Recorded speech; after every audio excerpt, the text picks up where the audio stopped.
Doctor Elizondo, bienvenido otra vez. ¿Qué tal, Pepe? Los de adelante corren mucho, el de adelante corre mucho. Un pelirrojo de adelante corre Con rapidísimo. el puño cerrado y saca del saco una navaja, bueno, un papel que no es otra cosa que una granada de fragmentación. Dice, la puedo detonar, en este momento. Yo creo que la estrategia, Pepe, de los Estados Unidos es bastante clara. A ver. Ellos quieren que México sea tercer país seguro. Y México lo rechaza. Quiere que México sea el que contenga a los migrantes hondureños, salvadoreños. Como sea. Si México logra sellar la frontera, detenerlos en el Istmo, no dejar que crucen a la frontera, se acabó el problema, está resolviéndoles lo que ellos requieren, que es que no crucen más migrantes, y yo creo que ahí la dejamos. Si no lo logramos, nos van a pedir otra cosa, que es lo del famoso país tercero seguro. ¿Qué es eso? ¿Qué es tercer país seguro? Eso lo que significa, Pepe, es hoy el acuerdo que tenemos es, si un hondureño llega a cruzar México y luego pasa a los Estados Unidos, lo detienen, este cuate dice, me están persiguiendo, pide el derecho de asilo. Y la ley de Estados Unidos es relativamente generosa a los que piden asilos, pero hay tantos que esa cosa ya se congestionó. Sí. Entonces, lo que los Estados Unidos han dicho, un X número, nos dicen 60, 80 mil, a lo largo de este año, vendrán a México mientras les dan el asilo. Pero todos ellos tienen que procesar el asilo. Y si les dan el asilo, pues pasan a Estados Unidos. Cuando un kurdo, un afgano llega a Canadá, de la forma que sea, no puede ir a pedir asilo a Estados Unidos, porque Estados Unidos considera que Canadá es un país seguro, donde pueden pedir asilo y tienen las condiciones, donde se acaba armando para tener una vida digna. Entonces ese afgano pues, pide asilo a Canadá, si se lo dan bien, y si no, no puede irse a Estados Unidos, va de regreso a donde venga. Entonces lo que quieren los Estados Unidos es que México sea país tercero seguro, de forma tal que cuando agarren a un hondureño en Estados Unidos, nada de asilo, no. Tuviste que haberlo pedido en México, no esperado en México a que te lo dé Estados Unidos. En México, y si los autoridades mexicanos te lo dan, pues qué bueno por ellos. Sería de lo contrario, si no, sería primer país de refugio.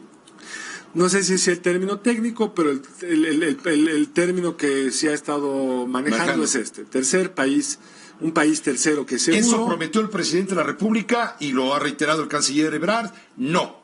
Eso es lo que dijeron que no. Pero el acuerdo, salió un muy buen documental, un buen texto ayer del Washington Post, es Marcelo Ebrard logró posponer eso, 45 esa demanda, días. 45 días. Déjenme probarles que ahora sí vamos a cumplir, porque recordemos, Pepe, que el yerno de la nación de allá, el señor Kushner, vino en marzo a pedir eso. Y el gobierno mexicano no pudo reaccionar y los números siguieron subiendo. Porque esto nunca se lo pidieron al presidente Peña Nieto. Pues cuando venían estas crisis reaccionaba el gobierno y ponían los frenos. Y acá discutimos la semana pasada, 138,000 detenidos en el mes. En la mesa de la negociación del acuerdo le pusieron 144,000. Como cifra de centroamericanos sin papeles que pretendían entrar a Estados Unidos. Lo puso Mike Pompeo en la mesa. Exactamente. Ahora, son datos. Y hay que recordar que la patrulla fronteriza estaba muy acostumbrada a que llegara mucho mexicano, los atrapaban y ¿qué hacían? Los botaban de regreso a la frontera. ¿Por qué? Pues porque venían de México y México tenía que recibir a sus connacionales y no estaban reclamando asilo porque no había las condiciones, algunos lo hacían, pero no mayoritariamente porque por más problemas que tiene México son problemas menos serios que los que tiene Honduras, digamos. Por la violencia. Ahora lo que estamos viendo es una migración muy distinta, que para Estados Unidos es muy difícil manejar. No es el mexicano que busca trabajo. Cada vez son menos los mexicanos, de hecho se están regresando de Estados Unidos. Digamos, como bien ha explicado Jorge Castañeda, unos regresan, otros van, siguen cruzando muchos, pero eso lo sabe manejar el gobierno de Estados Unidos, que es, te agarran a ti cruzando ilegalmente, te regresan a Tijuana, cuesta poquito. Pero si es una familia hondureña, que además ha cambiado, al ser un hombre solo, ahora es una familia hondureña, reclamen el asilo, hay que administrar al niño, meterlos en la jaula, pues se ve mal, ya vimos el escándalo de principios de año, separarlos se ve peor, o se ve también muy mal el escándalo de principios de año. Entonces lo que México se compromete a hacer ahorita es que no lleguen. Si no funciona, nos van a presionar. Con los aranceles. para que tengan que pedir asilo en México por ser considerado un país que cumple con estas condiciones que nos explicó Armando. Les vamos a dar de comer, los vamos a permitir que se inserten. Es lo que se llama primer país de refugio, no tercer país seguro. Ah, perfecto. Entonces se llama Eso es lo que están manejando técnicamente. Perfecto. Y entonces ahí ya vienen las leyes de asilo mexicanas, que son mucho más estrictas que las de Estados Unidos. Sí. Y habrá que ver ahí hasta dónde el gobierno está dispuesto a defender a sus hermanos centroamericanos. Ahora, agreguemos otro tema que creo que es importante. ¿Te acuerdas que cuando estaba la negociación se filtró esta idea de que en México se quedarían los guatemaltecos, pero en Guatemala se quedarían los hondureños y salvadoreños? México está tratando de compartir este costo con el resto de América Latina, que Guatemala cumple ese mismo papel. El Salvador, respecto Honduras. a los salvadoreños y los hondureños, que Panamá ayude a que no entren los cubanos, que Brasil ayude a que no entren los africanos. Yo creo que eso es muy difícil que suceda, porque nos falta un dato para poder negociar, son los aranceles. O sea, lo que Trump aprendió en esta negociación es que al gobierno mexicano le da mucho miedo la inestabilidad y la incertidumbre alrededor de una subida de aranceles, y por eso la nota que tú leíste es muy clara. Es más, hay una amenaza, pero primero hay una celebración. Nunca habíamos visto tantos miembros de la Guardia Nacional sellando la frontera. Es inédito. Bueno, pago por ver, dice Trump. Si cumplen, qué bueno. Si no cumplen, va a la segunda jugada. Y yo creo que eso es lo que Marcelo Ebrard, como coordinador de la política migratoria, tiene que mostrar en los siguientes, ya no 45, sino 40 días, no sé cuántos hay. 42. Cuál sea la firma exacta. 42 días. Le han dado una función que nunca habíamos visto de un secretario de Exteriores, que es coordinar muchos... Y le han quitado a Gobernación atribuciones. ¿Qué es Gobernación? La Secretaría de Gobernación. No, esa no la conozco.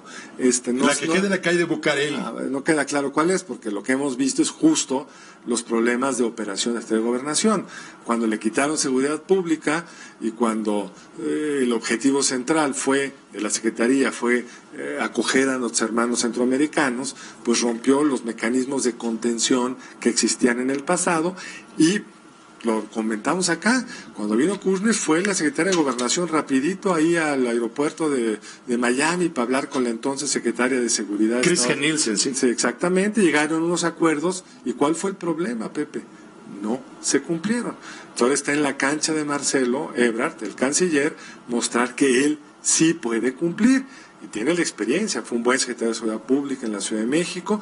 La Cancillería no es el lugar óptimo para esto, pero el presidente López Obrador sí resuelve los problemas, asigna funciones, no las que están en la Ley Orgánica de la Administración Pública Federal, porque hasta donde yo leí la Ley Orgánica, al Fonatur no le toca hacer trenes, como el de la Península Maya, le tocaría a la SCT, pero por alguna razón el presidente quiere que sea Fonatur, y por razones que podemos comprender, quiere que sea Marcelo Ebrard el que coordine esta política, y que se va a jugar en esa coordinación, se va a jugar qué tan competente es y qué tanto puede convertirse en ese pilar que creo que le ha faltado al presidente López Obrador, que es alguien con la capacidad de ejecutar.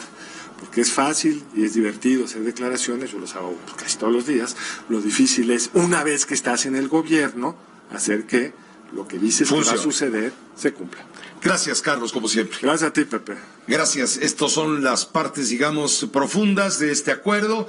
Le digo, son detalles y ahí es donde el diablo, lo mencionamos hace un rato, seguramente ya metió la cola o quiere meter la cola. Vamos a ver.